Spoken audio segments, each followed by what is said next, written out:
साथियों नमस्कार। आप सभी का हमारे इस YouTube चैनल राजविका एकेडमी में बहुत बहुत स्वागत है। साथियों, शिक्षक पात्रता परीक्षा के इस विशेष भाग में हम आज लेकर आए हैं छत्तीसगढ़ शिक्षक पात्रता परीक्षा के प्राथमिक शिक्षक के प्रश्न पत्र का हल। साथियों, इस भाग में हम हल करने वाले हैं पर्यावरण अध्ययन। आप देख सकते हैं यहाँ पर जो प्रश्न पत्र दिया हुआ है यह है भाग 5 पर्यावरण अध्ययन। साथियों, जैसे कि आप देख रहे हैं इस प्रश्न पत्र के पंचम भाग में पर्यावरण अध्ययन दिया गया है। यह भाग कुल 30 प्रश्नों का है और इसके निर्धारित अंक भी 30 ही हैं। चलिए शुरू करते हैं। शुरू करने से पहले हम आपको यह बताना चाहेंगे, हम इस प्रश्न पत्र के पूर्व भागों में हमने अपने YouTube चैनल पर भाग 1 बाल विकास एवं शिक्षा शास्त्र एवं भाग 2 हिंदी भाषा के हल अपलोड कर दिए हैं। आप इन्हें हमारे चैनल पर जाकर देख सकते हैं। इसके लिए यदि आपने हमारे चैनल को सब्सक्राइब नहीं किया है तो सब्सक्राइब कर लें ताकि हमारे टीटी संबंधी सभी वीडियो आप तक पहुंच सकें। तो चलिए शुरू करते हैं। पहला प्रश्न, जैसे कि आप देख रहे हैं, ये प्रश्न क्रमांक 121 है, लेकिन पार्ट 5 पर्यावरण अध्ययन का यह पहला प्रश्न है। प्रश्न देख लेते हैं। तारे चमकते हैं क्योंकि? इसका सही उत्तर है वायुमंडलीय अपवर्तन के कारण। साथियों, चूंकि आज के वीडियो में हम डिटेल व्याख्या करने वाले हैं, इसलिए आज का वीडियो हमारा थोड़ा लंबा होने वाला है। आप हमारे वीडियो के साथ बने रहें और इस वीडियो को आप पूरा देखें, आपको सभी प्रश्नों के सटीक उत्तर प्राप्त हो सकेंगे। साथियों, अब जान लेते हैं कि वायुमंडलीय अपवर्तन की स्थिति कैसी होती है। तारे वायुमंडलीय अपवर्तन के कारण टिमटिमाते हैं। तारों से आने वाला प्रकाश पृथ्वी के वायुमंडल की विभिन्न परतों से गुजरता है, जिनका घनत्व और अपवर्तक सूचकांक लगातार बदलता रहता है, जिससे प्रकाश का मार्ग अनियमित रूप से मुड़ता है और तारे टिमटिमाते हुए प्रतीत होते हैं। अगला प्रश्न है, प्याज की खेती में शामिल चरणों को लिखिए। प्याज की खेती में शामिल चरणों को लिखें।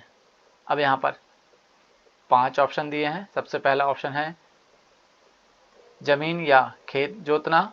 उसके बाद बी, प्याज के पौधों से सूखी पत्तियां हटाना। फिर सी है निराई करना। उसके बाद डी है बीज बोना और अंतिम है प्याज काटना।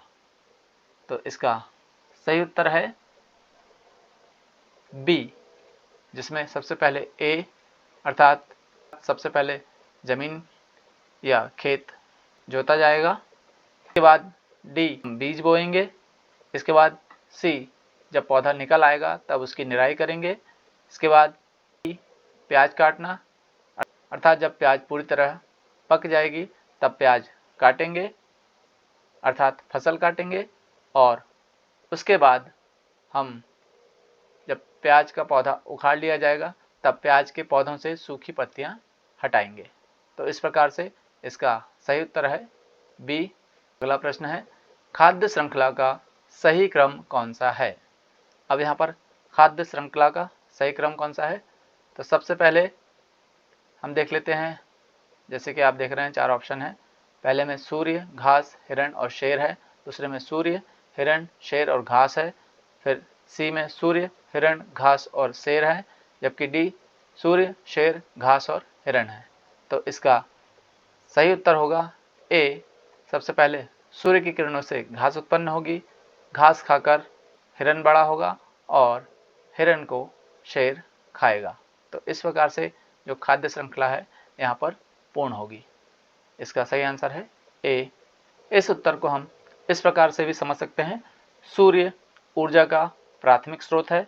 इसके बाद घास उत्पादक है जो सूर्य के प्रकाश से भोजन बनाता है। इसके बाद हिरण प्राथमिक उपभोक्ता है जो घास खाता है और शेर इसके बाद द्वितीयक उपभोक्ता है जो हिरण को खाता है। अगला प्रश्न है, पर्यावरण शिक्षा का मूल लक्ष्य है। यहाँ पर आप देख रहे हैं इस प्रश्न में 5 बातें दी गई हैं जिसमें से हमें सही उत्तर खोजना है। तो पर्यावरण शिक्षा का मूल लक्ष्य है ए आसपास के बदलावों के अनुकूल ढलना, बी पर्यावरणीय जोखिम से निपटने में सहायता करना, सी लोगों को नए विषयों पर गंभीरता से सोचने के लिए प्रोत्साहित करना, डी पर्यावरण संबंधी मुद्दों के बारे में सार्वजनिक समझ और जागरूकता बढ़ाना, ई पर्यावरणीय मुद्दों से निपटने के लिए समस्याओं को सुलझाने और निर्णय लेने की क्षमता को मजबूत करें। तो इसका सही उत्तर है बी, केवल सी, डी और ई। यहाँ पर आप देख रहे हैं सी, डी और ई, अर्थात पर्यावरण शिक्षा का मूल लक्ष्य है लोगों को नए विषयों पर गंभीरता से सोचने के लिए प्रोत्साहित करना, डी पर्यावरण संबंधी मुद्दों के बारे में सार्वजनिक समझ और जागरूकता बढ़ाना, ई पर्यावरणीय मुद्दों से निपटने के लिए समस्याओं को सुलझाने और निर्णय लेने की अपनी क्षमता को मजबूत करना। तो इस प्रकार इस प्रश्न का सही उत्तर है बी। अगला प्रश्न, दिशा निर्देश।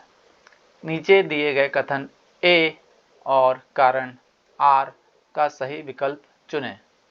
अब यहाँ पर एक कथन दिया है और एक उसका कारण दिया है। कथन ए, पर्यावरण शिक्षा वास्तविक पर्यावरणीय समस्याओं पर शोध और कार्रवाई की एक प्रक्रिया है। यह आपका कथन है और इसका कारण जान लेते हैं। बच्चों को समानता, पर्यावरण तथा कई अन्य विषयों के बारे में पढ़ाया जाता है, लेकिन उन्हें इन समस्याओं से निपटने के लिए आवश्यक ज्ञान या दृष्टिकोण हासिल नहीं होता। तो नीचे दिए गए विकल्पों में से सही उत्तर चुनें। तो इसका सही आंसर होगा ए, कथन ए और कारण आर दोनों सत्य हैं। आप इसे पुनः देख लें। कथन है, पर्यावरण शिक्षा वास्तविक पर्यावरणीय समस्याओं पर शोध और कार्रवाई की एक प्रक्रिया है, जो कि बिल्कुल सत्य है। और इसका रीजन या आर कारण क्या है? बच्चों को समानता, पर्यावरण तथा कई अन्य विषयों के बारे में इसमें पढ़ाया जाता है, लेकिन उन्हें इन समस्याओं से निपटने के लिए आवश्यक ज्ञान और दृष्टिकोण हासिल नहीं होता। ये बिल्कुल इसका कारण सही है, अर्थात इस प्रश्न का उत्तर है ए, कथन ए और आर दोनों सत्य हैं। अगला प्रश्न, पृथ्वी पर दिन और रात का चक्र किस कारण से होता है? यह आपका प्रश्न है और इसका सही आंसर आपको यहाँ पर 4 ऑप्शन दिए गए हैं। पहला है पृथ्वी का घूर्णन और परिक्रमण दोनों, बी पृथ्वी का घूर्णन, सी पृथ्वी का परिक्रमण और डी इनमें से कोई नहीं। तो इसका सही आंसर है बी, पृथ्वी का घूर्णन, क्योंकि पृथ्वी अपनी धुरी पर घूमती है जिसे घूर्णन या रोटेशन कहा जाता है। पृथ्वी के इसी घूर्णन के कारण पृथ्वी के विभिन्न हिस्सों पर बारी बारी से सूर्य का प्रकाश पड़ता है, जिसे हम दिन और रात का चक्र कहते हैं। साथियों, अगला प्रश्न, निम्नलिखित को मिलाएं। अब यहाँ पर सूची 1 और सूची 2 दी गई है। इन दोनों सूचियों को आपस में मिलाना है। सबसे पहले सूची 1 के हम ऑप्शन देख लेते हैं। ए, प्री ऑपरेशनल चरण, बी सेंसरी मोटर चरण, सी ठोस परिचालन चरण, डी औपचारिक परिचालन चरण। अब सूची 2 के ऑप्शन देखते हैं। पहला है पर्यावरण में वस्तु का हेरफेर, बी बच्चा तार्किक रूप से सोचना शुरू कर देता है, तीसरा बच्चा शब्दावली सीखना शुरू कर देता है और चौथा बच्चा जोड़ना, घटाना, गुणा करना और भाग करना सीखता है। तो इसका सही आंसर है बी, ए का तीसरा। अब यहाँ पर आप देख सकते हैं ए का जो सही आंसर है वह है तीसरा, प्री ऑपरेशनल चरण। इसमें बच्चा शब्दावली सीखना शुरू कर देता है। इसके बाद आप देख सकते हैं बी का पहला। अब यहाँ पर बी है तो बी का पहला सेंसरी मोटर चरण जो होता है उसमें पर्यावरण में वस्तु का हेरफेर होता है।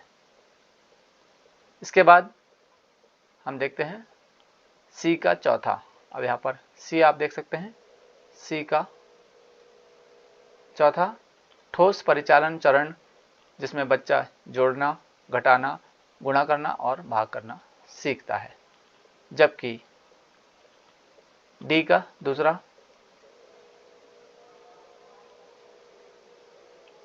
औपचारिक परिचालन चरण में बच्चा तार्किक रूप से सोचना शुरू कर देता है। यह इसका राइट आंसर है, अर्थात इसका सही आंसर है बी। अगला प्रश्न, वायुमंडल का तापमान बनाए रखने के लिए कौन सी गैस आवश्यक है? यहाँ पर देख सकते हैं आप, वायुमंडल का तापमान बनाए रखने के लिए कौन सी गैस आवश्यक है?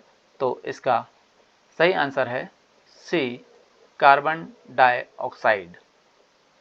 अब कार्बन डाइऑक्साइड क्यों जरूरी है? क्योंकि यह एक ग्रीन हाउस गैस है जो पृथ्वी के वायुमंडल में गर्मी को रोकती है।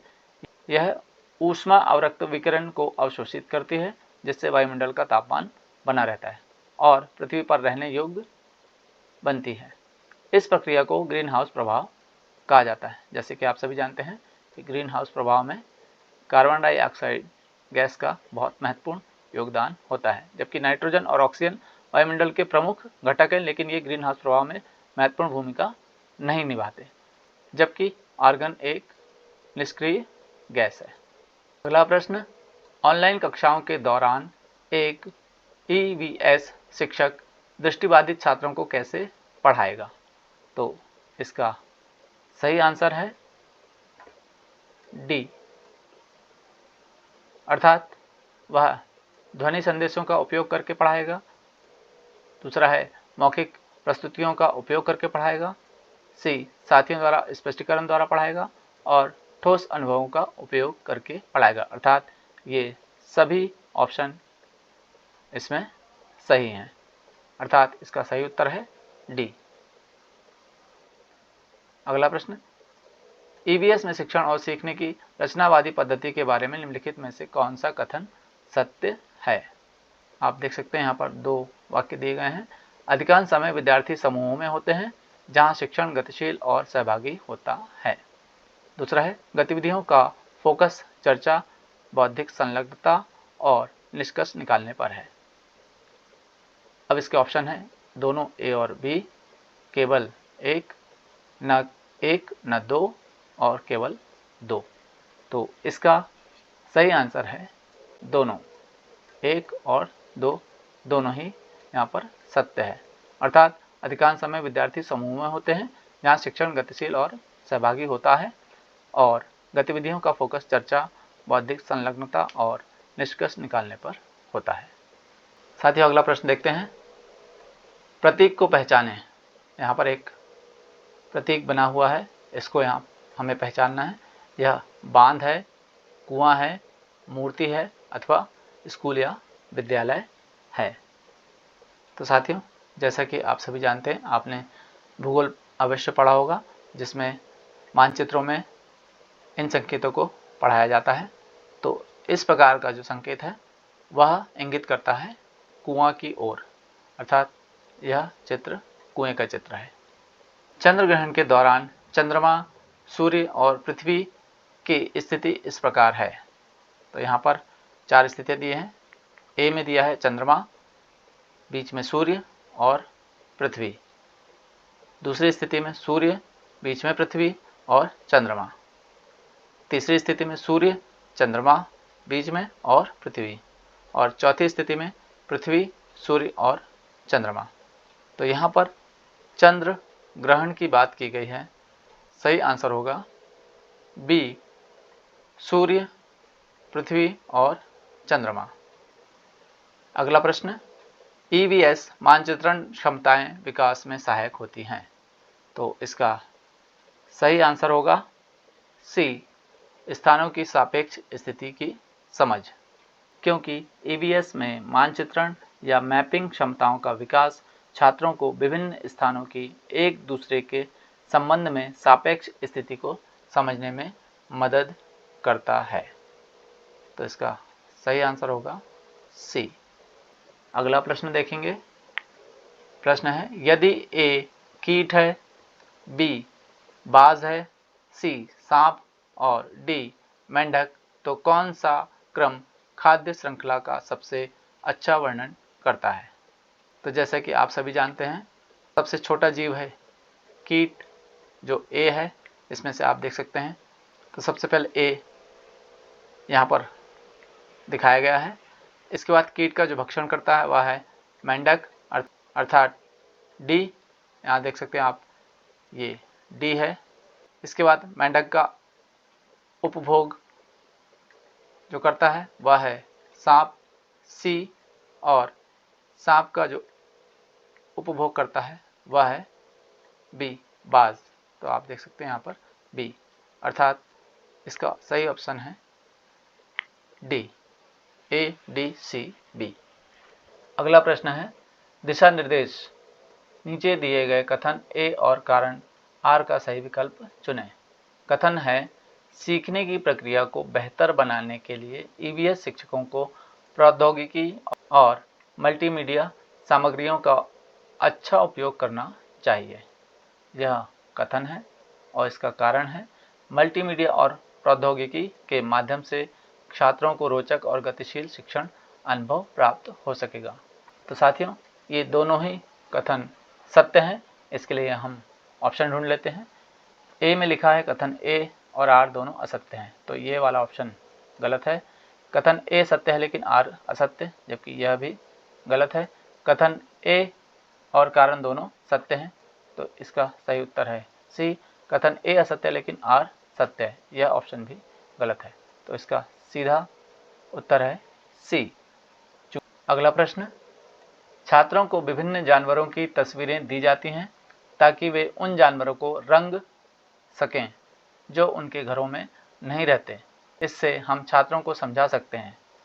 क्या समझा सकते हैं? इसका ऑप्शन है अवलोकन, डेटा एकत्रीकरण, रचनात्मक सोच और डी वर्गीकरण।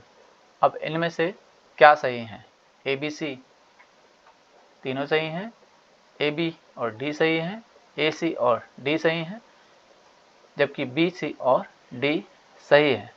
तो इसका सही आंसर है बी, अर्थात ए, बी और डी सही है। अर्थात अवलोकन, डेटा एकत्रीकरण और वर्गीकरण ये तीनों ही सही है, जबकि रचनात्मक सोच इसके अंतर्गत नहीं आती। अगला प्रश्न है 137, सीखने को बढ़ाने के लिए मूल्यांकन का उद्देश्य है। तो सीखने को बढ़ाने के लिए मूल्यांकन का जो मुख्य उद्देश्य है वह यहाँ आप देख लेते हैं। ए ऑप्शन है औपचारिक स्थिति में मूल्यांकन, बी सीखने का मूल्यांकन, सी सीखने के लिए मूल्यांकन और डी सीखने के रूप में मूल्यांकन। तो साथियों, मूल्यांकन हम क्यों करते हैं? ताकि बच्चा सीख सके, अर्थात सीखने के लिए मूल्यांकन इसका सही उत्तर होगा। साथियों, अगला प्रश्न, निम्नलिखित में से कौन सा प्राथमिक विद्यालय स्तर पर ईवीएस अनुदेशन के लिए बाल केंद्रित दृष्टिकोण को सर्वोत्तम रूप से दर्शाता है? ए है सर्वेक्षण, बी प्रदर्शन, सी चर्चा और डी व्याख्यान। ऑप्शन देख लेते हैं। ए में ऑप्शन दिया है सी और डी, बी में ऑप्शन दिया है ए और सी में ऑप्शन दिया है ए और डी में ऑप्शन है बी और सी। तो साथियों, इसका सही आंसर है बी, ए और सी, जिसमें ए सर्वेक्षण और सी चर्चा ये दोनों ही शामिल किए जाते हैं। सर्वेक्षण में बच्चे अपने आसपास के वातावरण का पता लगाते हैं, जानकारी इकट्ठा करते हैं और सक्रिय रूप से सीखते हैं। यह एक बाल केंद्रित गतिविधि है। जबकि चर्चा यह बच्चों को अपने विचारों, अनुभवों और ज्ञान को साझा करने का अवसर प्रदान करती है, जिससे वे सक्रिय रूप से सीखने में संलग्न होते हैं। यह भी एक बाल केंद्रित गतिविधि है। तो इसका सही आंसर है ए और सी, ऑप्शन बी। अगला प्रश्न 139, सही जोड़ियां बनाइए। Column A, column B. Column A में A Froebel, B Rousseau, C Raymont और डी मॉन्टेसरी। कॉलम बी में पहला है विद्यालय बचपन का घर है, दूसरा माताएं आदर्श अध्यापिकाएं हैं, तीसरा प्रकृतिवादी दार्शनिक और चौथा परिवार सीखने का प्रथम स्थान है। अब यह किसने क्या कहा है इसके विषय में जान लेते हैं। नीचे दिए गए विकल्पों में से सही उत्तर का चयन कीजिए। तो इसका सही उत्तर है डी ए का चौथा। अब यहाँ पर देख लीजिए, ए का चौथा। फ्रॉवेल कहते हैं परिवार सीखने का प्रथम स्थान है। दूसरा है बी का तीसरा, दूसरे का तीसरा। रूसो जो है वह प्रकृतिवादी दार्शनिक है, जबकि क्लेमांट बताते हैं विद्यालय बचपन का घर है। और यहाँ पर जो मॉन्टेसरी है वह बताते हैं माताएं आदर्श अध्यापिकाएं होती हैं। तो इस प्रकार हमारा जो सही आंसर है वह है डी। अगला प्रश्न है तंबाकू के धूम्रपान से कौन सा अंग अधिक प्रभावित होता है। तो जैसे कि आप सभी जानते हैं तंबाकू के धूम्रपान के सेवन से फेफड़े सबसे ज़्यादा प्रभावित होते हैं। तंबाकू के धूम्रपान से निकलने वाला धुआं सीधे श्वसन प्रणाली में जाता है, जिससे फेफड़े सबसे अधिक प्रभावित होते हैं। इससे फेफड़ों का कैंसर और अन्य श्वसन रोग भी हो सकते हैं। इसलिए कहा जाता है तंबाकू का सेवन स्वास्थ्य के लिए हानिकारक है और इससे गंभीर बीमारियां हो सकती हैं। अगला प्रश्न, कथन ए शारदा एक्ट 1929 में बनाया गया और आर जो कारण है वह है सरकार ने शादी के लिए लड़की की उम्र 18 वर्ष एवं लड़के की उम्र 21 वर्ष निर्धारित की है। तो साथियों अब इन दोनों के मध्य क्या संबंध है ये देख लेते हैं। उक्त कथन ए व कारण आर के आधार पर नीचे दिए गए विकल्पों में से सही का चयन कीजिए या सही उत्तर चुनिए। ए, कथन ए और कारण आर दोनों सत्य हैं तथा कारण आर कथन ए की सही व्याख्या है। दूसरा ऑप्शन, कथन ए और कारण दोनों सत्य हैं तथा कारण आर कथन ए की सही व्याख्या नहीं है। सी, कथन ए सत्य है तथा कारण आर असत्य है। और डी, कथन ए असत्य है तथा कारण आर सत्य है। तो इसका सही उत्तर है सी, कथन ए सत्य है तथा कारण आर असत्य है। अर्थात शारदा एक्ट 1929 में बनाया गया, जबकि कारण सरकार ने शादी के लिए लड़की की उम्र 18 वर्ष एवं लड़के की उम्र 21 वर्ष निर्धारित की है, जो कि इससे संबंधित नहीं है। अर्थात इसका सही आंसर है सी। चूँकि शारदा एक्ट 1929 में बनाया गया, इसके अंतर्गत लड़कियों के विवाह की न्यूनतम आयु 14 वर्ष और लड़कों के विवाह की आयु 18 वर्ष कर दी गई थी, न कि 18 और 21 वर्ष। अर्थात इसका सही आंसर है सी। अगला प्रश्न, एकल परिवार का अर्थ है केवल पति पत्नी, बी माता पिता एवं बच्चे, सी वर्ष 1971 के बाद बाहर से आए व्यक्ति, और डी माता पिता, बच्चे, दादा दादी, चाचा चाची इत्यादि। तो साथियों इसका सही उत्तर खोज लेते हैं। ए केवल पति पत्नी। यह आंसर एक नज़र में या प्रथम दृष्टि में सही लगता है, किंतु यह उत्तर गलत है, क्योंकि जहाँ पति पत्नी होंगे वहाँ पर बच्चे होना स्वाभाविक है। अर्थात ऑप्शन बी माता पिता एवं बच्चे, यह ऑप्शन बिल्कुल सही है। जबकि सी में जो लिखा है, जो कि ऑप्शन गलत है, वर्ष 1971 के बाद बाहर से आए व्यक्ति, और डी भी गलत है, माता पिता, बच्चे, दादा दादी, चाचा चाची इत्यादि। इस परिवार को संयुक्त परिवार कहा जाता है। अर्थात एकल परिवार के अंतर्गत माता पिता एवं बच्चे शामिल होते हैं। अर्थात ऑप्शन बी सही है। अगला प्रश्न, यदि किसी महिला के गले की ग्रंथि में बहुत अधिक वृद्धि हो गई है तो उसे किस खनिज लवण की कमी होगी। तो जैसा कि आप सभी जानते हैं, किसी महिला अथवा पुरुष के गर्दन में थायराइड ग्रंथि की अत्यधिक वृद्धि हो जाती है, जिसे हम घेंगा रोग के रूप में भी जानते हैं। आमतौर पर यह आहार में आयोडीन की कमी के कारण होता है। अतः इस प्रश्न का सही उत्तर है डी आयोडीन। अगला प्रश्न है, संक्रामक रोग हैं। पहला कैंसर, एनीमिया, HIV और खसरा। यहाँ पर बात की गई है संक्रामक रोगों की, अर्थात संक्रामक रोग वे हैं जो एक व्यक्ति से दूसरे व्यक्ति में फैल सकते हैं, जो कि हैं HIV और खसरा। ये दोनों ही एक दूसरे के संपर्क में आने पर फैल सकते हैं, जबकि कैंसर और एनीमिया दोनों ही संक्रामक रोग नहीं हैं। अर्थात इस प्रश्न का सही उत्तर है सी, तीसरा और चौथा। अगला प्रश्न, DPT का टीका बच्चों को किन बीमारियों के बचाव के लिए लगाया जाता है? इसमें ऑप्शन देख लेते हैं। पहला है पीलिया, दूसरा है डिप्थीरिया, तीसरा है टिटनेस और चौथा है काली खांसी। उपरोक्त में से सही विकल्प होगा, तो इसमें से जो सही विकल्प है वह है डी, 2, 3 और 4, अर्थात डिप्थीरिया, टिटनेस और काली खांसी। डी से डिप्थीरिया, पी से पर्टुसिस यानी काली खांसी और टी से टिटनेस। DPT इसका सही आंसर है डी।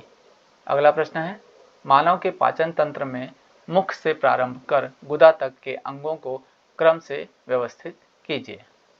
यहाँ पर देख लीजिए, पहला ऑप्शन है ग्रसनी, दूसरा अमाशय, तीसरा ग्रासनली, चौथा इलियम, पांचवा ग्रहणी और छठा बड़ी आंत। तो हमें मुख से लेकर गुदा तक के अंगों को क्रम से व्यवस्थित करना है। इसमें 4 ऑप्शन दिए हैं, A, B, C और D। तो चलिए इसे क्रम से जमा लेते हैं। सबसे पहले आएगा ग्रसनी, अर्थात 1 नंबर। अब यहाँ पर देख सकते हैं 2 ऑप्शन है, A और B दोनों में ही। पहला ऑप्शन है 1, अर्थात ग्रसनी। अब ये ग्रसनी क्या होता है? यह मुख गुहा के पीछे स्थित होती है और भोजन नली व श्वास नली का उभय मार्ग है, जिसे हम ग्रसनी कहते हैं। इसके बाद आता है ग्रास नली, यानी तीसरा ऑप्शन, और तीसरा यहाँ पहला और ये तीसरा। तो ग्रास नली यह एक लंबी नली है जो ग्रसनी से अमाशय तक भोजन पहुँचाती है। पहला ऑप्शन हमारा आ गया और तीसरा भी आ गया। इसके बाद अगला जो ऑप्शन है, ग्रास नली मिलती है अमाशय से, यहाँ पर अमाशय है, अर्थात हमारा पहला ऑप्शन सही हो रहा है। आगे देखेंगे कि यह पूरी तरीके से सही है अथवा नहीं। अभी तक सही है। पहला है ग्रसनी, फिर ग्रास नली और अमाशय। अमाशय यह एक जे आकार का अंग है जहाँ भोजन का पाचन होता है। इसके बाद भोजन जो है वह ग्रहणी में जाता है। यह एक छोटी आंत का पहला भाग है जहाँ पित्त रस और अमाशय रस निकलते हैं, अर्थात ग्रहणी। इसके बाद जो भोजन पचता है वह जाता है इलियम में। इलियम यह छोटी आंत का अंतिम और सबसे लंबा भाग है जहाँ अधिकांश पोषक तत्वों का अवशोषण होता है, जिसे हम इलियम कहते हैं। इलियम यहाँ पर ऑप्शन 4। और लास्ट है, सबसे लास्ट में जब भोजन पच जाता है तो उसका अवशिष्ट पदार्थ जो निकलता है वह बड़ी आंत में जमा होता है, अर्थात यहाँ पर आप देख सकते हैं बड़ी आंत में जल का अवशोषण होता है और अपचित भोजन को मलाशय के माध्यम से बाहर निकाल दिया जाता है, अर्थात पहला ऑप्शन सही है। अगला प्रश्न है, खाद्य श्रृंखला में मनुष्य क्या है? ऑप्शन है उत्पादक, उपभोक्ता, उपरोक्त दोनों और अपघटक। मनुष्य उत्पादक नहीं हो सकता क्योंकि उत्पादक पेड़ पौधे और घास होते हैं। मनुष्य उपभोक्ता होता है, अर्थात बी ऑप्शन इसका सही है। उपरोक्त दोनों नहीं हो सकता और अपघटक भी नहीं हो सकता क्योंकि अपघटक वे जीव हैं जो मृत कार्बनिक पदार्थों को विघटित करते हैं, जैसे बैक्टीरिया और कवक। इसलिए हमारा इस प्रश्न का सही उत्तर है बी, उपभोक्ता। अगला प्रश्न, मरुस्थलीय पारिस्थितिकी तंत्र के घटक होते हैं।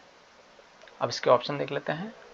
पहला गर्मी, मृदा और जल, दूसरा है कंटीली झाड़ियाँ, तीसरा है ऊंट भेड़, बकरी और चूहे। उपरोक्त में से सही विकल्प होगा। अब यहाँ पर बताया गया है ए पहला अर्थात गर्मी, मृदा और जल। बी में बताया गया है पहला और दूसरा अर्थात गर्मी, मृदा, जल और कंटीली झाड़ियाँ। सी में बताया गया है दूसरा और तीसरा अर्थात कंटीली झाड़ियाँ और ऊंट, भेड़, बकरी, चूहे। जबकि डी में बताया गया है पहला, दूसरा और तीसरा अर्थात गर्मी पाई जाती है, मृदा पाई जाती है, जल पाया जाता है, कंटीली झाड़ियाँ, ऊंट, भेड़, बकरी, चूहे ये सभी पाए जाते हैं। अर्थात मरुस्थलीय पारिस्थितिकी तंत्र के घटक ये सभी होंगे। अर्थात इसका सही आंसर होगा डी। प्रश्न है खाद्य जाल में ए खाद्य श्रृंखला होती है, बी खाद्य श्रृंखला नहीं होती है, सी खाद्य श्रृंखला जुड़ी होती है और डी उपरोक्त में से कोई नहीं। तो चूंकि आप प्रश्न समझिए, खाद्य जाल अर्थात जाल से तात्पर्य है कि खाद्य श्रृंखला एक दूसरे से जुड़ी होती है। सी ऑप्शन इसका सही होगा। खाद्य जाल कई खाद्य श्रृंखलाओं का एक जटिल नेटवर्क होता है जो आपस में जुड़ी होती हैं और ऊर्जा के प्रवाह के विभिन्न मार्गों को दर्शाती है। इसलिए हमारा जो ऑप्शन है वह है सी, खाद्य श्रृंखला एक दूसरे से जुड़ी होती है। तो साथियों, आज के वीडियो का अंतिम प्रश्न, जो कि हमारे पर्यावरण के भाग का भी अंतिम प्रश्न है, प्रश्न देख लेते हैं। घास के पारिस्थितिक तंत्र में जीव भार के पिरामिड में नीचे से ऊपर की ओर होंगे।